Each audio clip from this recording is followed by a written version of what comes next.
नमस्कार। आज हम उपन्यास सम्राट मुंशी प्रेमचंद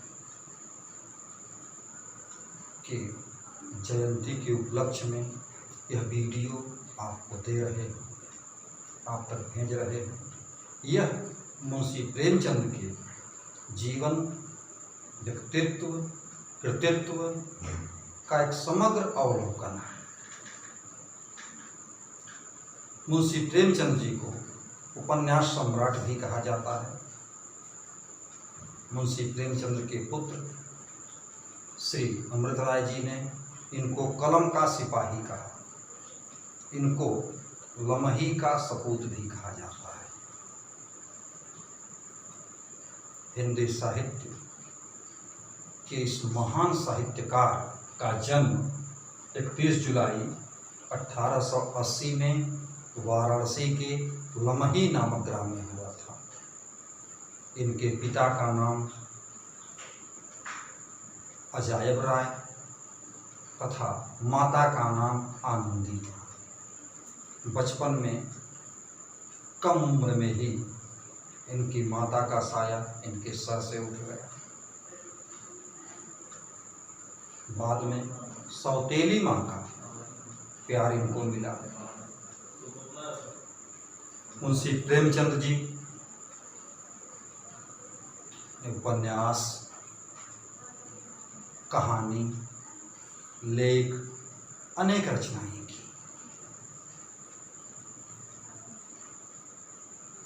उपन्यास की बात करें तो इनके साहित्य में वरदान पहला उपन्यास है। गबन, कर्मभूमि, रंगभूमि, सेवा सदन, निर्मला, गोदान और मंगलसूत्र।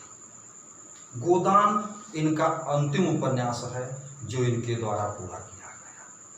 मंगलसूत्र उपन्यास अधूरा रह गया जिसको इनके पुत्र श्री अमृतराय जी ने पूरा किया। इन्होंने लगभग 300 कहानियां लिखी, जिनमें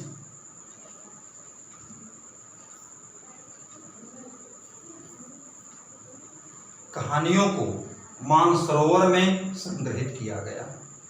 इन कहानियों में सौत कहानी इनकी पहली कहानी मानी जाती है जो पत्रिका में छपी। कुछ विद्वान इनकी कहानी पंच परमेश्वर को भी इनकी पहली कहानी मानते हैं। इसके अलावा मुंशी प्रेमचंद जी ने ईदगाह, पूस की रात, मंत्र, शारंधा, नमक का दरोगा, घर जमाई, तावान और कफन, गुल्ली डंडा, रामलीला, बड़े भाई साहब आदि अनेक कहानियां लिखी और ये सभी कहानियां बहुत ही चर्चित हुई। इनकी अंतिम कहानी कफन मानी जाती है। इनका अंतिम लेख महाजनी सभ्यता माना जाता है, जिसमें उन्होंने किसानों की परिस्थिति, उनके शोषण को व्यक्त किया है। अब मुंशी प्रेमचंद की विचारधारा, साहित्य की धारा पर विचार किया जाए तो कुछ तथ्य उभर कर आते हैं। सामाजिक विमर्श। मुंशी प्रेमचंद जी ने साहित्य में एक नवीन सामाजिक विमर्श को जन्म दिया। इनके पहले के साहित्य में पुराणों पर आधारित, धार्मिक कथाओं पर आधारित, राजा महाराजा की कहानियों पर आधारित, परियों पर आधारित कहानी, उपन्यास लिखे जाते थे, जिनमें समाज के किसी व्यक्ति, किसी समस्या का उल्लेख नहीं होता था। किंतु मुंशी प्रेमचंद जी ने साहित्य की दिशा को मोड़ दिया। इन्होंने साहित्य की दिशा को समाज की ओर मोड़ दिया। अब साहित्य के केंद्र में समाज आ गया और समाज के लोग, समाज के पात्र जो अपनी प्रतिदिन की जिंदगी की जद्दोजहद कर रहे थे, जो जीवन में संघर्ष कर रहे थे, वे लोग साहित्य में आ गए, जिसमें ये पात्र हल्कू, धनिया, होरी, ये अन्य लोग जो रोजमर्रा की जिंदगी को झेल रहे थे, संघर्ष कर रहे थे, वो पात्र आ गए। इस प्रकार से अब साहित्य की दिशा समाज की ओर मुड़ गई और यह साहित्य समाजोन्मुख हो गया।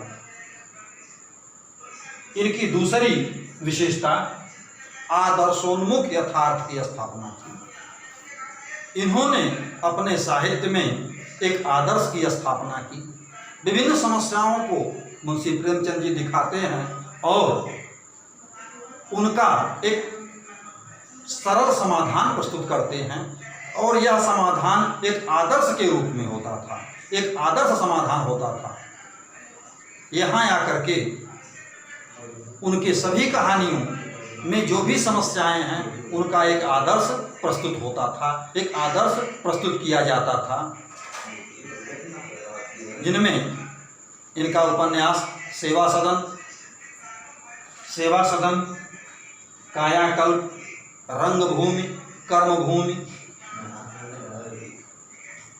गबन या वरदान, सब में एक आदर्श प्रस्तुत किया और जो समस्याएं उनमें दिखाई थी उसका एक समाधान प्रस्तुत किया। यह उनकी विचारधारा या उनके आदर्श का प्रतिफलन था। महात्मा गांधी जी के आदर्श प्रेरणा से प्रभावित होकर के मुंशी प्रेमचंद जी आज़ादी के आंदोलन में कूद पड़े।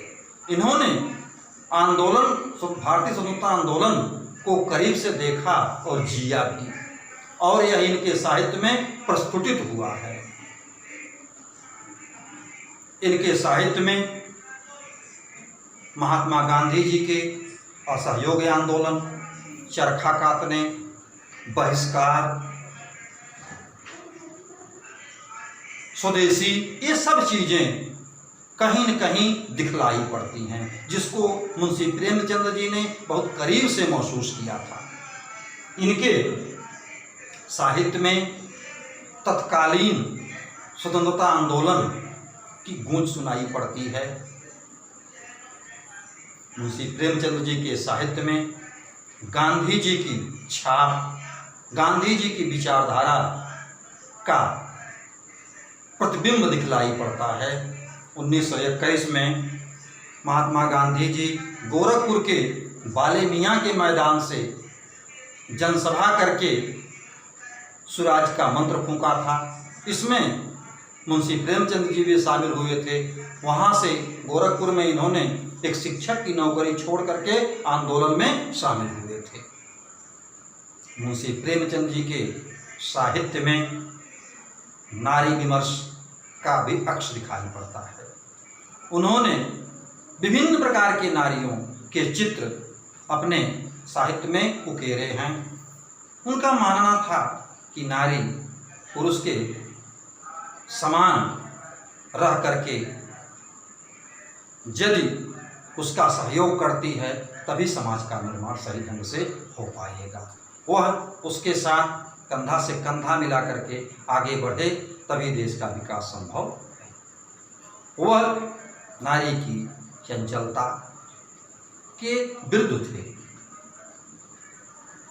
यहाँ पर आकर के मुंशी प्रेमचंद जी की भाषा पर विचार किया जाए तो हम पाते हैं कि मुंशी प्रेमचंद जी की भाषा जन सामान्य की भाषा थी। इस भाषा में तत्सम तद्भव उर्दू के शब्द, फारसी या उस समय देशज शब्द भी आ गए हैं।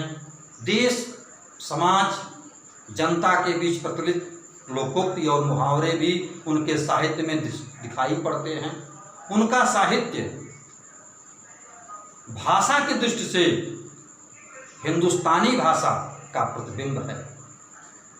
जिस प्रकार से सामाजिक सौहार्द, समाज में एकता, सामाजिक एकता का चित्र वो अपनी कहानियों, उपन्यासों में खींचते हैं, उसी ढंग का चित्र उनकी भाषा में उभर कर आता है। बात किया जाए मुंशी प्रेमचंद जी की, कि जीवन के अंतिम क्षणों में आदर्श से इनका मोह भंग हो गया और यह यथार्थ की ओर मुड़ गए, जिसका प्रमाण है उनका उपन्यास निर्मला।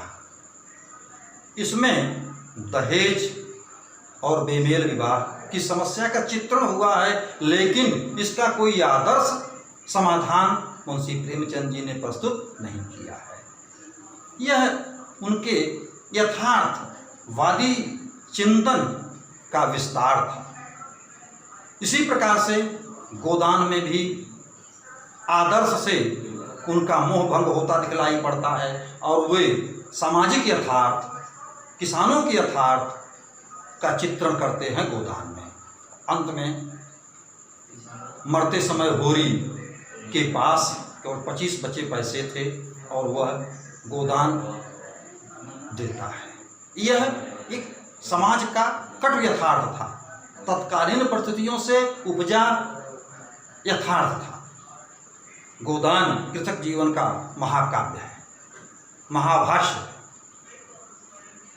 विचार करते हैं हम इनकी पत्र पत्रिकाओं पर, तो इन्होंने हंस पत्रिका का संपादन किया।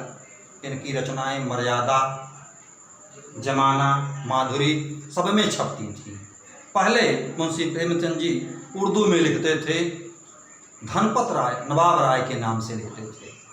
पहला इनका ग्रंथ सोजे वतन, जिसमें देश के प्रति क्रांतिकारी विचार व्यक्त किए गए थे, अंग्रेजों ने इनको जब्त कर लिया और जला दिया। इसके बाद हिंदी साहित्य में यह महान साहित्यकार मुंशी प्रेमचंद जी के नाम से लिखने लगे और अंतिम तक मुंशी प्रेमचंद जी के ही नाम से लिखते रहे। आज इनकी जयंती पर हम इनको कोटि कोटि नमन करते हैं, वंदन करते हैं और इनके बताए आदर्शों पर चलने की प्रेरणा लेते हैं। धन्यवाद।